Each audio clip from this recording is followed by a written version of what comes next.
اعوذ باللہ من الشیطان الرجیم بسم اللہ الرحمن الرحیم السلام علیکم ورحمۃ اللہ وبرکاتہ۔ کیسے ہیں ویورز آپ لوگ؟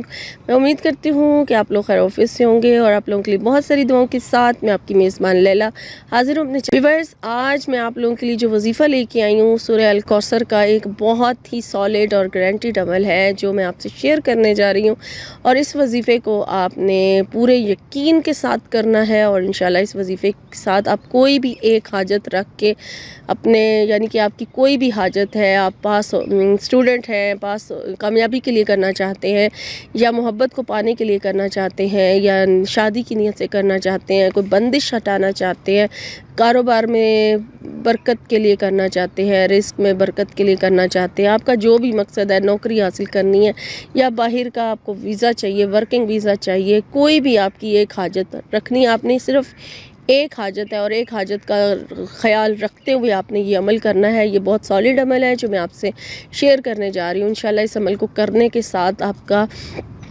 جو بھی مسئلہ مقصد ہوگا وہ مسئلہ حل ہو جائے گا، مقصد پورا ہو جائے گا۔ تو وظیفہ صرف کیا ہے کہ یقین رکھ کے کرنا ہے، اور اپنے آپ کو 5 وقت کی نماز کا پابند بنا کے پھر آپ نے کوئی بھی وظیفہ اپنے جو ہے وہ کرنا ہوتا ہے۔ اور دوسرا، وظیفے کو خالص اللہ کی رضا کے لیے کیا کریں۔ خالص اللہ کی رضا کرنے کے ساتھ جب آپ وظیفہ کریں گے اللہ کو راضی کرنے کے لیے، تو اس وظیفے میں آپ کو زیادہ کامیابی ہوگی، کیونکہ اللہ کو راضی کرنا ہی سب سے زیادہ ضروری ہے۔ اگر اللہ راضی ہو جائے گا تو سب کچھ آپ کو حاصل ہو جائے گا۔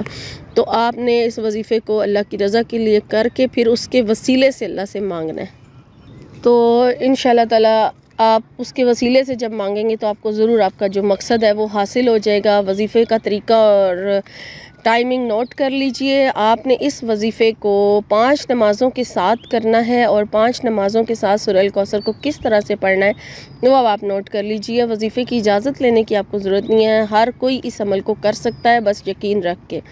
تو آپ نے سب سے پہلے میں آپ کو فجر کے ساتھ بتا رہی ہوں، جب آپ فجر کی نماز ادا کر لیں تو اس کے بعد پھر آپ نے اپنے مقصد کی، جب آپ تمام ذکر و اذکار سے فارغ ہو جائیں جو اس ٹائم پر آپ کرتے ہیں، وظیفے کی نیت پر جب آپ کریں تو سب سے پہلے آپ اللہ تعالیٰ کا ذکر کریں، یعنی کہ اللہ کا ذکر کس طرح سے، اللہ کی تسبیح بیان کریں۔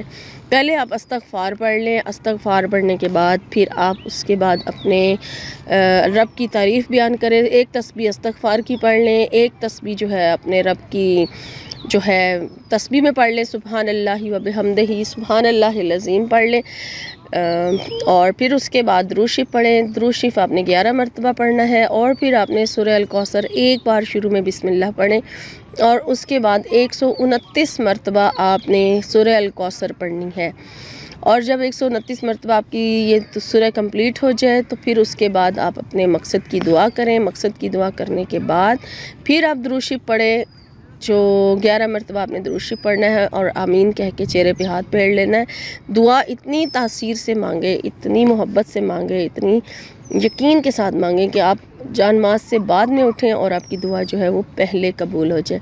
اور اسی طرح سے آپ نے یہ عمل 5 نمازوں کے ساتھ کرنا ہے۔ ایک دن میں 5 ٹائم پر آپ یہ عمل کریں گے، اور انشاءاللہ تعالی اس عمل کو جو ہے آپ 3 دن کریں، 11 دن کریں، 21 دن کریں، ہمیشہ جاری رکھیں، یہ آپ کی مرضی ہے، لیکن کم از کم 3 دن آپ اس عمل کو ضرور کریں، اور اس عمل کو کرنے سے آپ کا انشاءاللہ جو بھی مقصد ہوگا وہ ایک ہی آپ نے مقصد رکھنا ہے، وہ آپ کو ضرور حاصل ہو جائے گا۔ تو یہ تھی آج کی ویڈیو، آج کا وظیفہ۔ انشاءاللہ ایک نئے وظیفے کے ساتھ ایک نئی ویڈیو میں آپ کی خدمت میں حاضر ہوں گی۔ اپنا اور اپنوں کا خیال رکھیے، فی امان اللہ۔